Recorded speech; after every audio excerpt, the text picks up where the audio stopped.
So this morning and the whole month of April, it talks about letter E, or engage in various ministries. And daghan na kayo tag nadungog about challenges about engaging in the ministries, but similar to what Apostle Peter in chapter 4, he said, God has given each of you a gift from His great variety of spiritual gift. So, reminder niya, bag-o o karaan, tigulang o batanon, use them well to serve one another.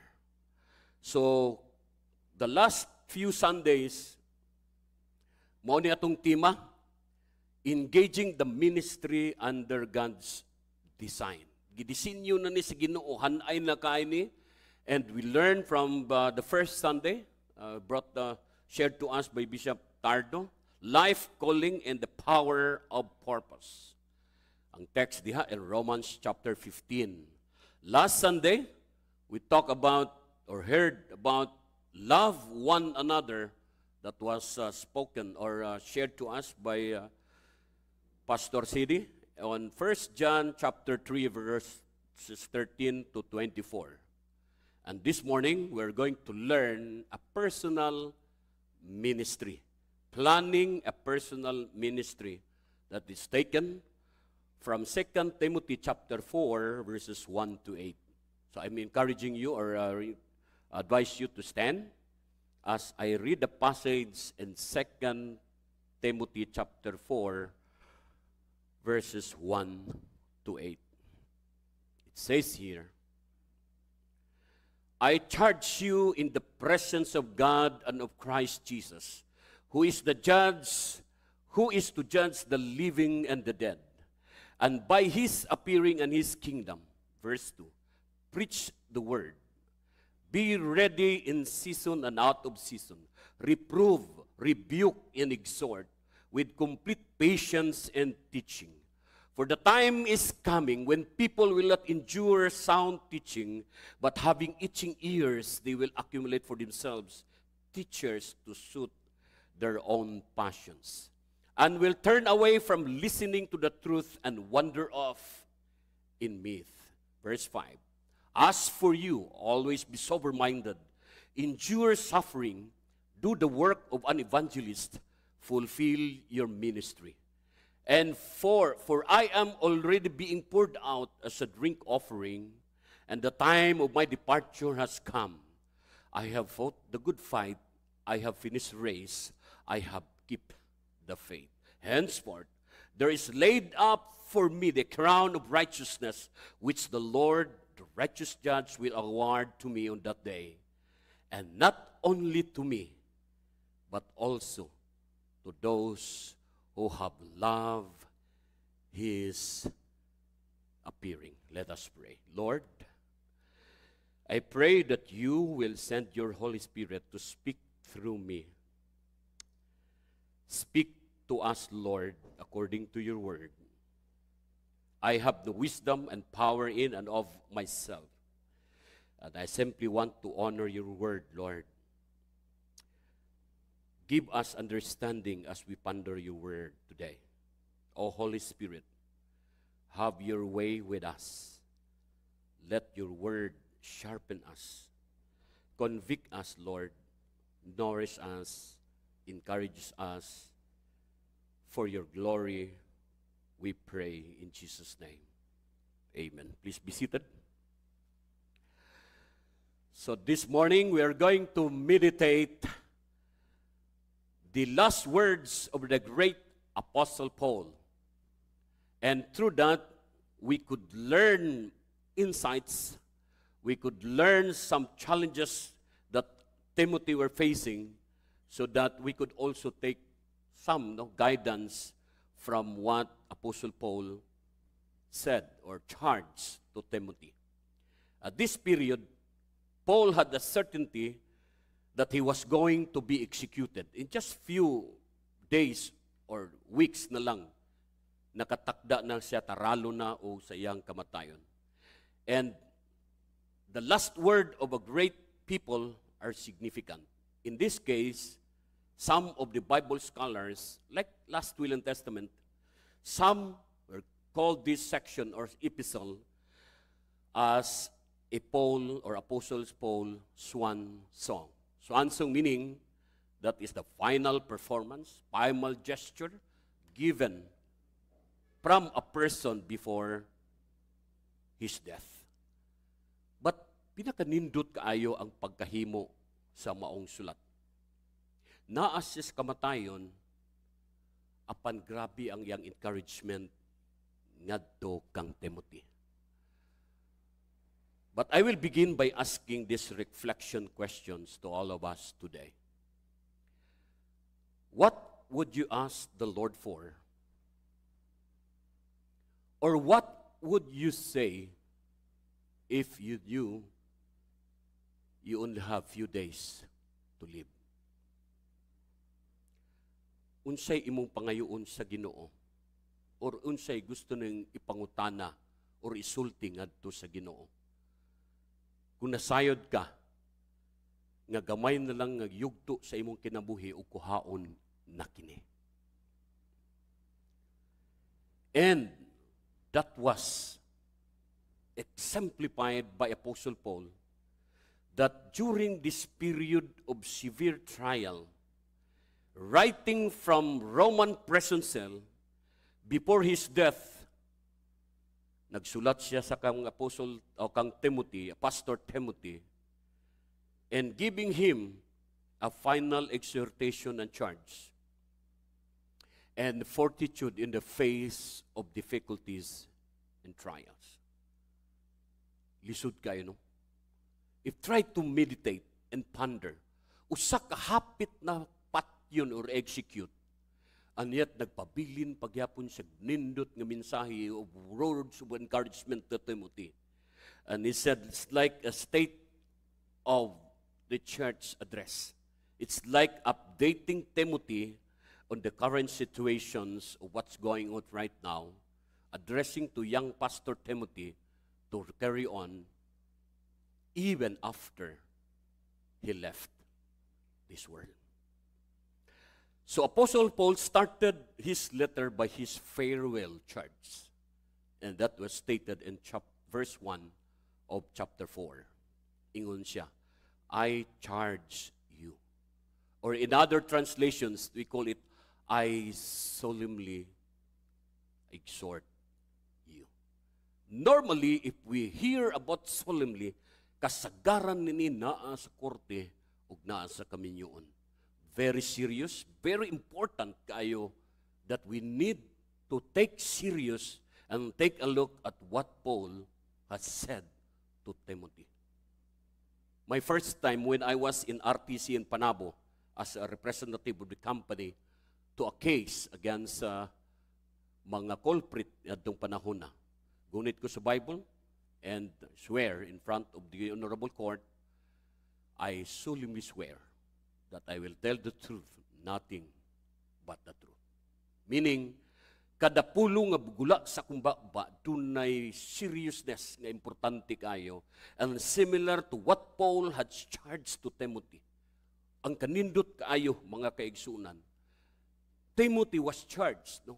Or given exhortation by Paul, in the presence of God and of Christ Jesus. Pagkanindot kayo. You can write a love story, or you can write a story, or you can write a letter to a person whom you love. If you describe nga dunay presence of God and of Christ Jesus, meaning you have a personal relationship with the Lord. Nya kahibalo siya that who is going or coming to judge the living and the dead. If you look at 1 Thessalonians, 2 Thessalonians, and the rest of the epistles of Paul, talking about the second coming of Jesus Christ and rapture, and by his appearing and his kingdom. So Paul is asking Timothy to take a solemn oath to fulfill the ministry that God has entrusted to him. If I will ask you today, What is the ministry that God has entrusted you now? Unsa kaha? And if I look at verses 2 to 5, there are three challenges nga na-encounter ni Timothy when Paul give final charge or final exhortation to Timothy. And this is also applicable to all of us, as by extension, we are also called to be forerunner of the gospel. Challenge number 1. Everybody say, hinay man. Preach the word.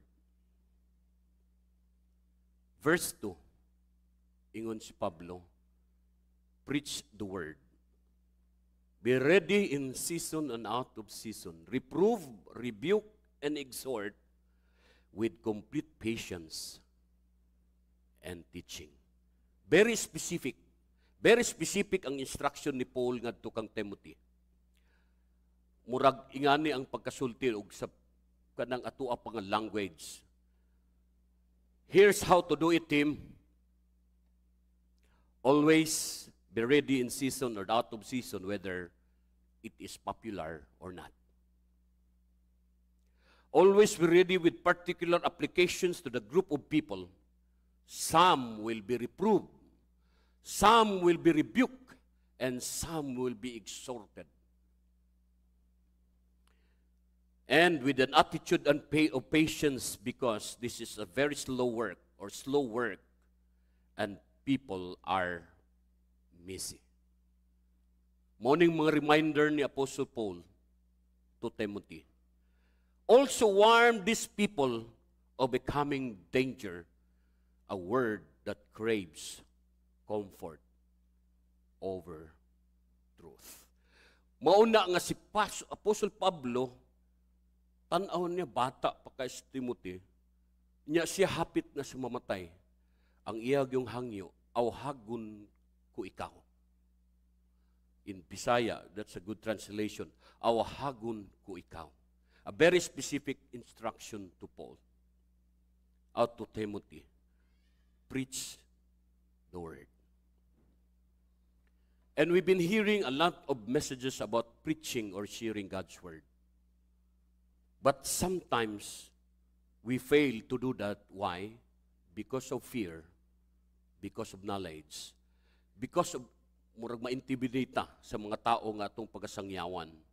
That's why we fail to preach or we fail to share the gospel. But Timothy was being exhorted, reminded by Paul, according to challenge number 1, to preach the word. Number 2 challenge for Timothy and to all of us today. Fulfill your ministry.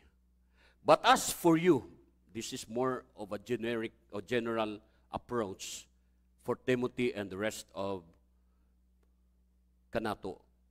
But as for you, use self-restraint in all things. O sa other translations, be clear-minded.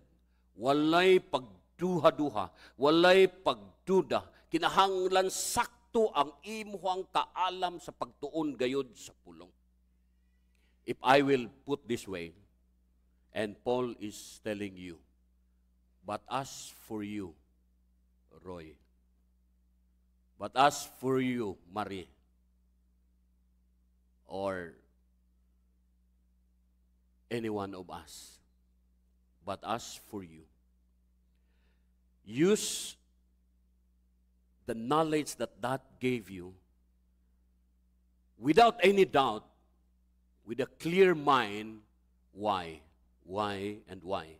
Tungod kay mauni ang may tabo. Kasagaran battle karon and in the future diri sa utak. Kung madisturbo ang tao, including Christians, dili na ta makatukib, dili na ta makasulti, di na po ta maka-explain pagtaraw kung unsa ang pasabot sa mensahe nga gipaabot sa Ginoo. And this is a reminder to all of us. Use clear-minded,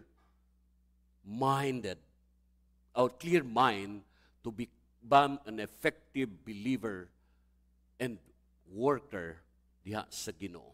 Second, endure hardship. Sa wayon gali taw, dali rata mo hundang. Mangluod dayon ta, di na taganahan mo share sa pulong sa Ginoo. But God is reminding us through Paul, niya gisulti niya kang Timothy, endure hardship. And the yellow portion in that slides is that do the work of an evangelist. Brothers and sisters in the Lord, sharing God's word or doing the work of an evangelist is not just a work of our pastors. This is the work of each one of us as believer in the Lord. When you feel the gospel, when you feel the presence of God, and you experience the power of God in your life, that you were transformed from darkness into marvelous light, then you can testify the power of God, and you should be working as an evangelist to tell others about Christ. Ang pangutana usahay, nganong dili nato makaya pagsulti kini. And the last charge, according to Paul, fulfill your ministry. And all of this applies to Timothy, and of course, it all applies to each one of us. A reminder in verse 5, stay sober-minded or clear-minded. Endure suffering or endure hardship. Tell others about Christ, about the good news. Don't give up. Keep on going to the end and finish well. While doing our ministry, if we think it that, Lord, we cannot outgive you, Lord, give us the privilege to participate in this mission. Ang burden dili sa imo ha, but you give this burden to the Lord. But if we'll do the ministry, kita-kita lang ato nga pamaagi, ato nga strength, ang ato nga wisdom without guidance from the Holy Spirit, muabot nga ma-burn out kita. This is a reminder to all of us. Similar to what Paul is telling to Timothy, fulfill your ministry. You've been with this church for quite some time. Maybe some of you were Christians in other churches and joining the fellowship today. Have you tried to think and ask yourself, Lord, unsa bang ministry ang gihatag nimo sa ako? If God gave me this ministry, mahimuot ka ba kanako? It is now competing ikaw ngadto sa Ginoo without looking at anybody. Mas nindot ning you ask yourself, Lord, have I done my best for you in fulfilling the ministry that you entrusted to me? If you will ask yourself, are you fulfilling your ministry? Mahimuot ka ang Ginoo, makasmile ka ang Ginoo sa imo. Can God will say, well done, good and faithful servant. And the third challenge that Paul has given to Timothy is keep going even when it's hard. When I remember, when fulfilling the ministry and this going padayon sa pagpahimo sa bulaton, even when it's hard. I remember sometime in 1992, when I came here in April of 1992, my first visit with Brother Danny Dugilis of SRM in Cabacan. So I met Reverend Florentino Siluria na ito'y gamay diri nga kuan. Dili pa ingani ang simbahan. Nagharag pa, purma, wala pa kay mapurma. At that time, he automatically told me, June, help us in Tagsi Ministry.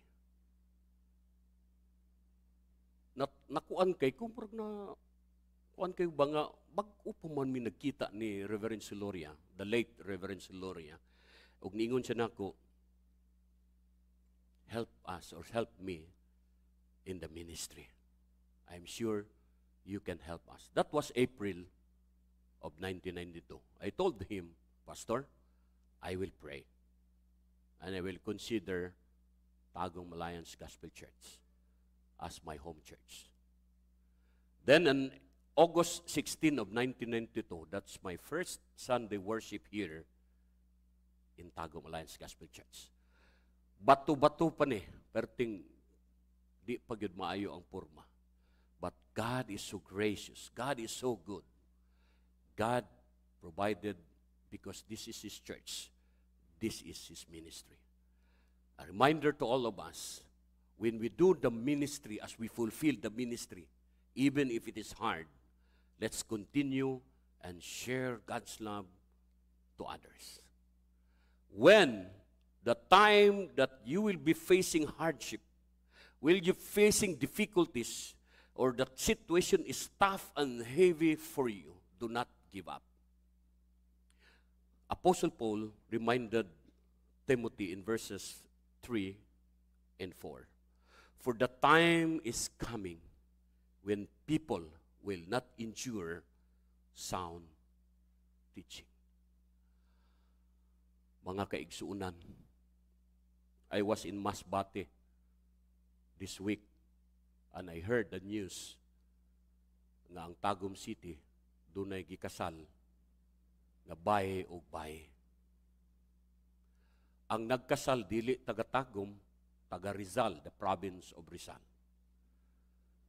And it's happening right now.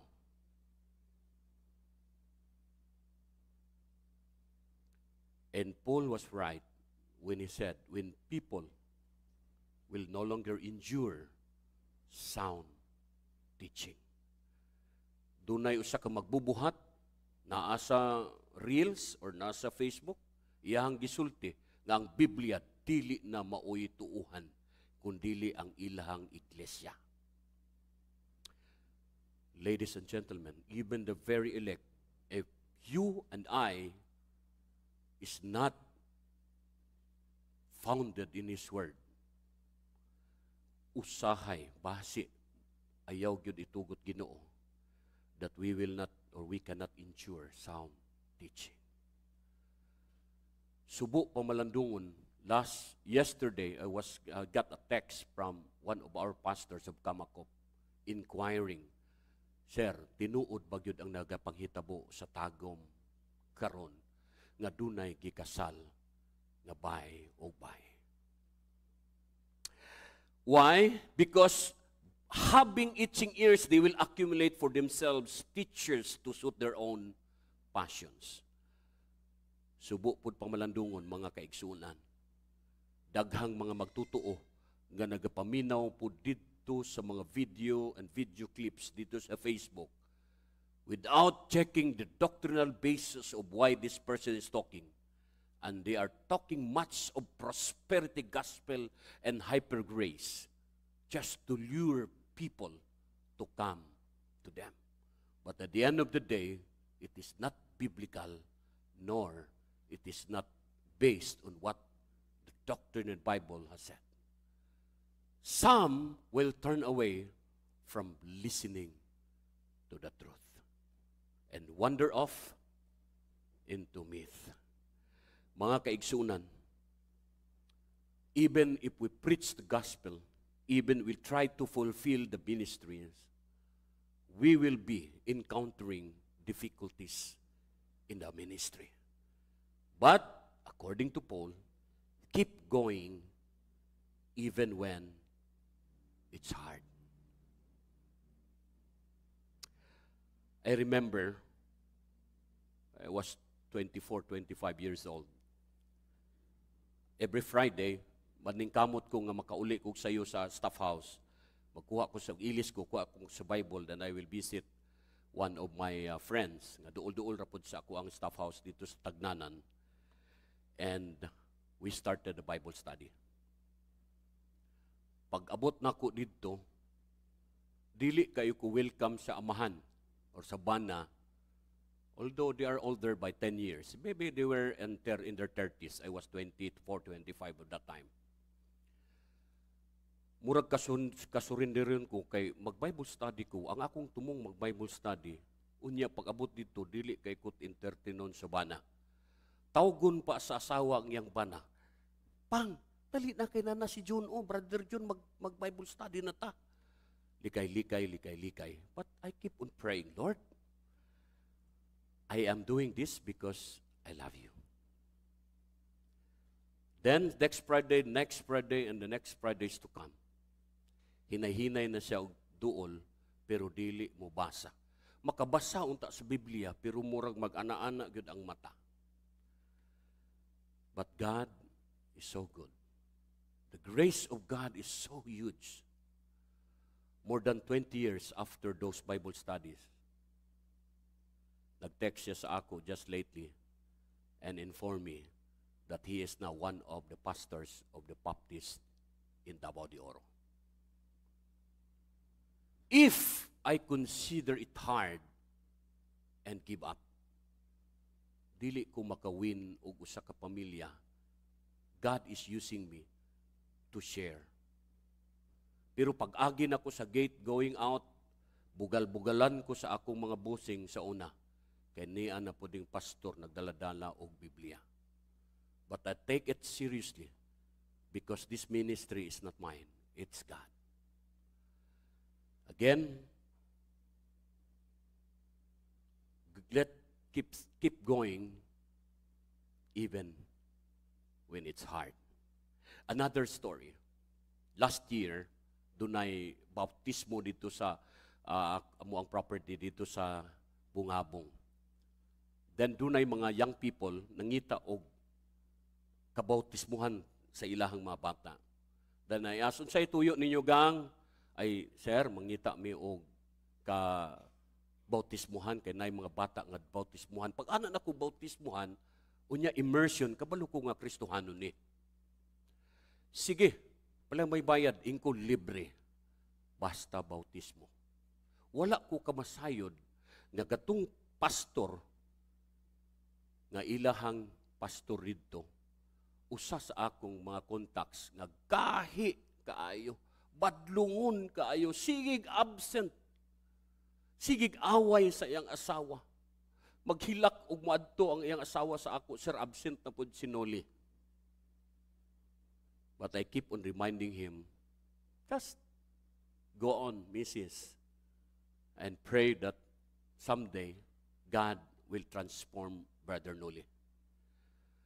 Pagka the following day, we were there, family. Pagkakita ni Brother Noli, ninggako siya sa ako, ingon siya, sorry sir. Natiyala kung ano, nagsuri man sa nako. Pero pag humaingon siya, sir, parihas natang nagapangalagad sa Ginoo. Pastor na po siya sa usa ka evangelical or Pentecostal church. What I'd like to remind each one as a testimony to all of us, when you are going to share God's word, please be reminded that this is a spiritual battle. And once this is a spiritual battle, you will be facing difficulties. Because we are not fighting against flesh and blood, but it is against principalities of this dark world. Mao na mga kaigsunan, when Paul wrote this letter to Timothy, even at the brink of execution, he triumphantly lived according to his word. And looking forward for that victor's crown. Makaingon ko, Lord, salamat kay sa kinabuhi ni Apostol Pablo. When I prepared this message, nakaingon ko, Lord, thank you. Nakahatag ka na ko o kadasig sa pagpangalagad sa Ginoo.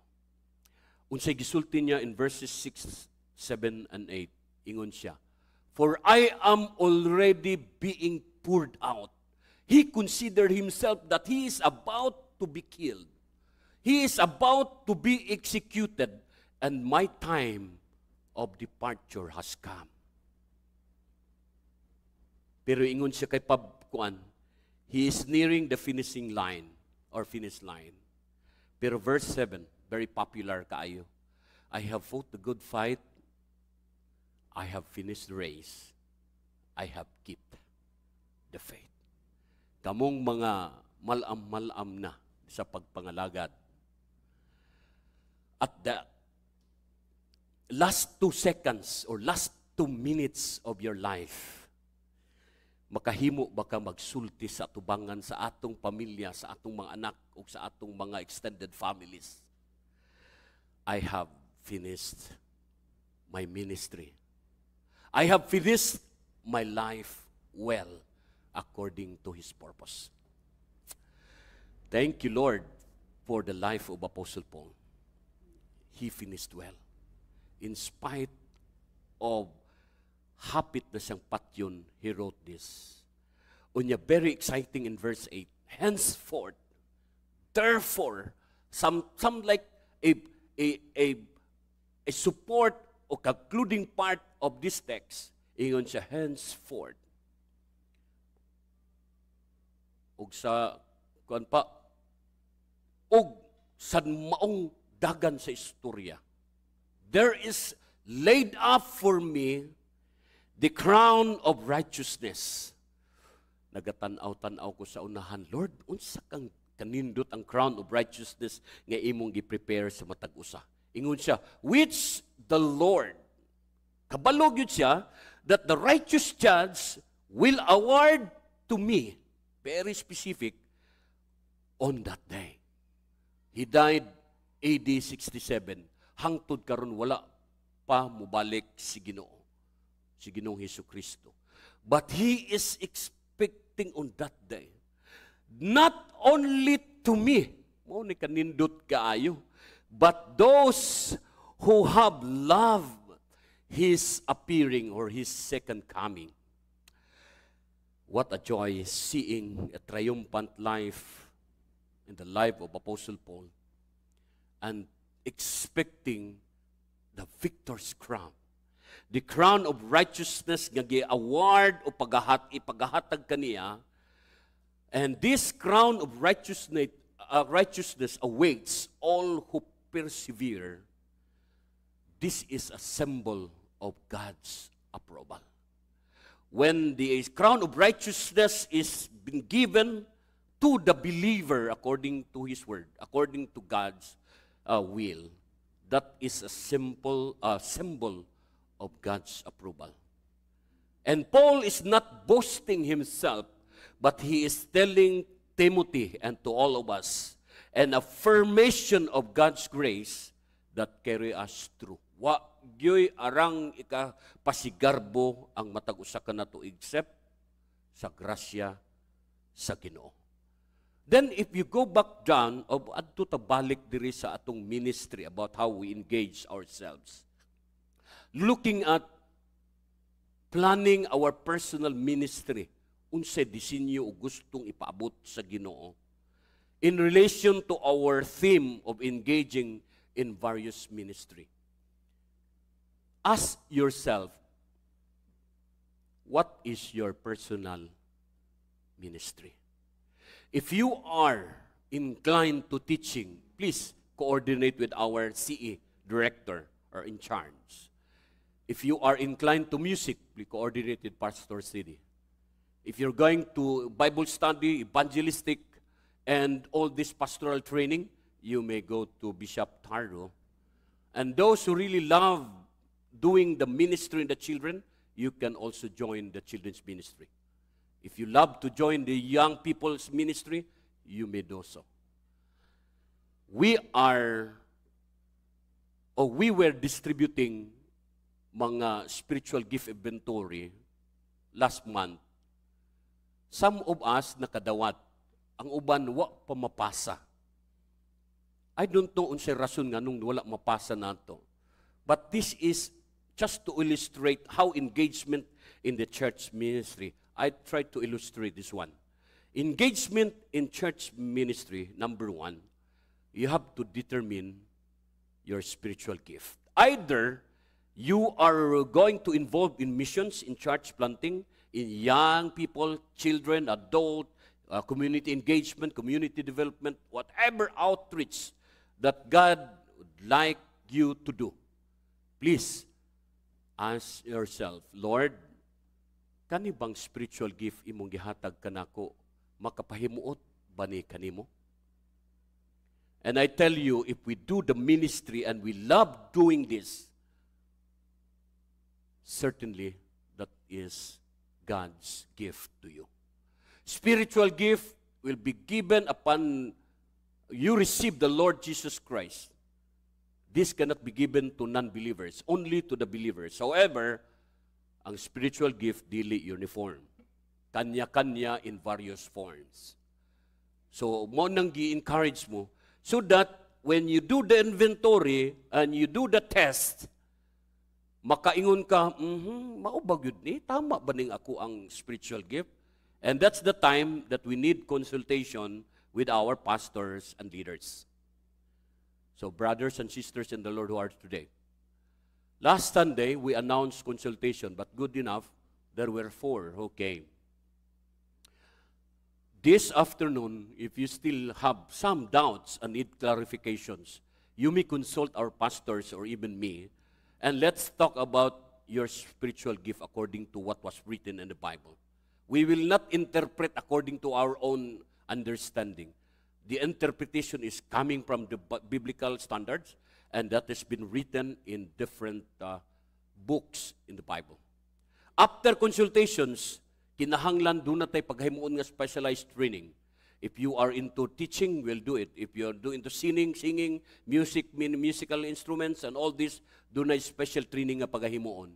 And that special training, before you will be commissioned, ampuan yun ni Lord. Kaning mga tao nga imo hang pagapilion, imo gining pagagamiton alang sa hangtod bago ka i-deploy. Para sa military or para sa police, you will not be easily go into the battle and do with the enemies without proper training. And so with us, Christians and new believers, I really encourage you to talk to our pastors, Bishop Tardo, and have a consultation with us or with them, and ask about, Lord, unsa bay gusto nimong ipahimo kanamo? Because we will not fielding, we will not be involving you in the different ministry na you don't know and you don't understand what is this ministry is all about. So, gikinahanglan i-remind yun nato.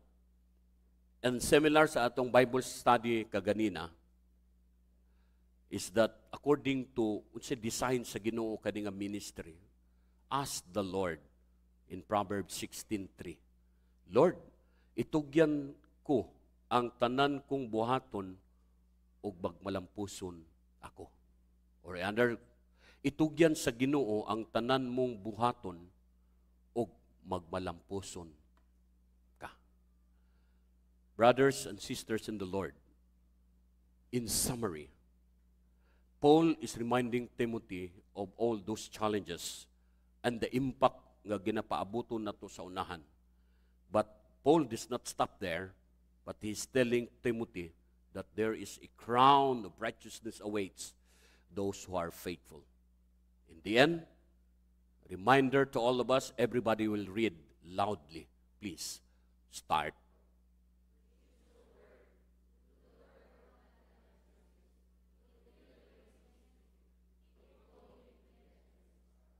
Amen. Amen. Just continue to preach your word in season or out of season. Do the work of evangelist. Either na sa inyong opisina, na sa trabaho, na sa negosyo, sa silingan o asa man tadapit. Always think that every time you meet a person, he is a mission field or she is a mission field. And when you do that, you will fulfill the ministry that the Lord has given you. Even if when it is hard. Para sa mga bata o bata pa sa pagpangalagad, you may ask these questions no, as a personal part of planning a personal ministry. You may ask this, Lord, give me wisdom as I engage in the ministry of your church. Tagum Alliance Gospel Church is God's church. It is not owned by anyone, but is owned by God. we are co-laborers of this beautiful ministry that God is instructed to Tagsi, to reach out more people in the city and beyond. Moni ang para sa mga newcomers and new believers. Pero katong mga banggiitan na, mga karaang damang o dugay na nagapangalagad sa Ginoo, this is my charge to you, or questions to you. Have I done my best for Jesus? From the time you received the Lord until now, can you say, as of today, have I done my best for Jesus? When you talk and say these words, makakita ka sa Ginoo, though invisible, but you can visualize Him smiling when you said this, Lord, I've done my best for you. Makapahimuot ba ang Ginoo sa imong gisultay? Or kutob lang diri sa baba, pero wala sa kasing-kasing o wala nato gi-apply. And lastly, our final charge to all of us, because Paul's message transcends time, it is our charge as well. We are called to preach the word, to live with perseverance, and to finish the race set before us. Let us go forth and encourage and with courage, sharing the gospel with love and patience, confident in the victory that awaits all of us who remain faithful until the end. Brothers and sisters in the Lord, the ball is now in your hands. It's up to you to do what Apostle Paul instructed or exhorted or encouraged Timothy to do. Preach your word, God's word, fulfill God's ministry, keep going, even when it's hard. Because as you do that, there is crown of righteousness awaits those who remain faithful until the end. So before I will end, maybe magtapad-tapad siguro, short reflection. How can I engage in church ministry? What decisions do you need to make in order to start fulfill your ministry? Kanang dunay actionable item nga imo pagahimuon. Dili lang kay planning without action is just a mere kuan lang na siya, scratch. But if you have a plan and you are going to execute that plan and start fulfilling God's ministry, and that is what God requires us to do. And the second one is that what has God called you to do in response to the sermon today? Can you ask yourself, have I done my best for Jesus? Maybe you give you 3 to 5 minutes and answer these two questions. Then later, I encourage you to enlist yourselves and ask our pastors, this is the ministry that I've been praying for, that I would participate in the ministry of this church. Let's start sharing before I end.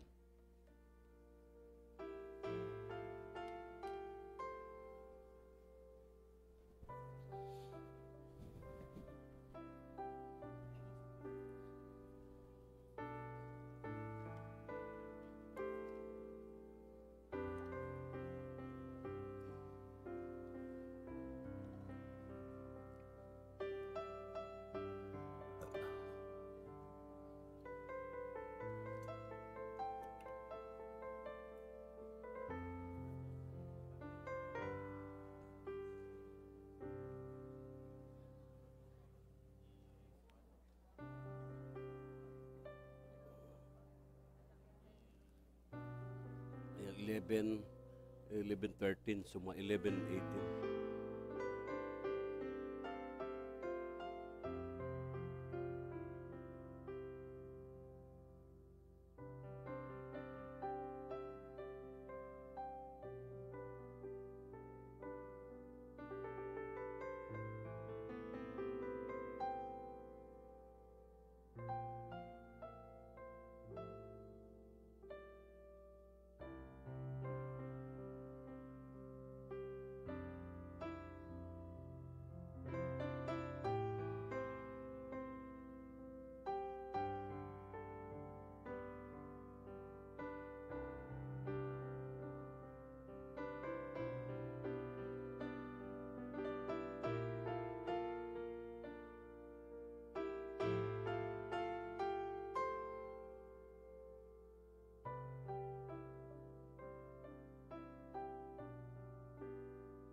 Hello. So praise God for the sharing. Ang importante is that what you have shared, kinahanglan i-execute na siya para nindot yun kayo nga mabati yun nato sa matag usa that God is calling us for a specific ministry. I request you to stand and let's us pray. Lord, this is a final charge of Paul to Timothy. As by extension, Lord, kabahin kami sa final charge ni Paul ngadto kanamo. That you charge us, Lord, that we need to preach and share the gospel. Do the work of that evangelist and fulfill your ministry that you entrusted to each one of us. Lord, as we do the ministry, we'll just keep on going even when it is hard. Because there is a crown of righteousness awaits each one of us that he is or faithful until the end. Lord, bless your people as they plan to start their personal ministry in the church. We pray, Lord, that you will use them. No one will be left behind because each one has a specific role to play in your ministry. Lord, thank you for giving us the opportunity to participate in your church and in your ministry. Bless your people and continue to bless us the rest of our service this morning. And Lord, we pray for those worshiper online. Lord, bisag wa sila kay sulti, maybe ang uban nakasulti sa ilang kaubanan sa simbahan or sa balay or sa tambalanan. I pray, Lord, that you will give them wisdom nga ikaw gyud gihatag kanila og ministry sa matag usa kanamo. Lord, thank you so much for your love and for your grace, Lord, to each one of us. Bless your word. Bless each one in Jesus' name. Amen and amen.